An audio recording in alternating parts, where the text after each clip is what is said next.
c'était un bien mauvais timing pour publier son livre. Roselyne Bachelot, elle-même vivement critiquée par Annie Dupéret, a sorti 682 jours, aux éditions Plomb, lors de la même semaine que les Mémoires du prince Harry. Résultat, sa promotion et la sortie de son livre ont été quelque peu mises au second plan au vu de l'atteinte mondiale de l'autobiographie du prince. Les révélations incroyables du fils de Charles III ont été un réel argument de vente, et les librairies du monde entier ne désemplissent pas, ces derniers jours. Dans son livre, l'ancienne ministre de la Culture d'Emmanuel Macron parle quant à elle de son séjour ministériel mais aussi des salaires des ministres, sur lesquels elle a également un mot à dire. Roselyne Bachelot peut toutefois se rassurer car son ouvrage fait un bon démarrage, malgré le carton de Harry, qui vole la vedette à tous les autres auteurs du moment.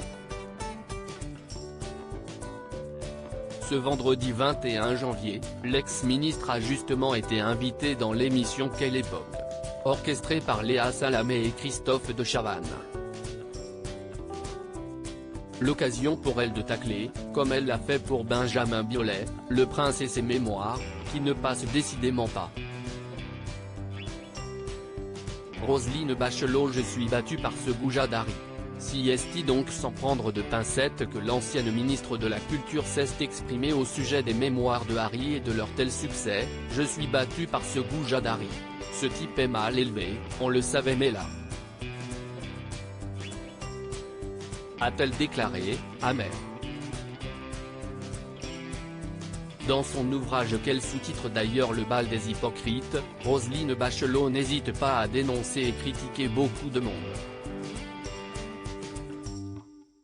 Ce qui fait, entre autres, que le livre démarre bien tant il soulage la curiosité des Françaises et Français.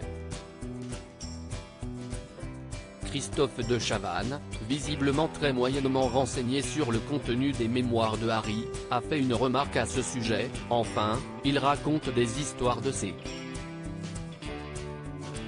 que vous ne racontez pas, a-t-il commenté.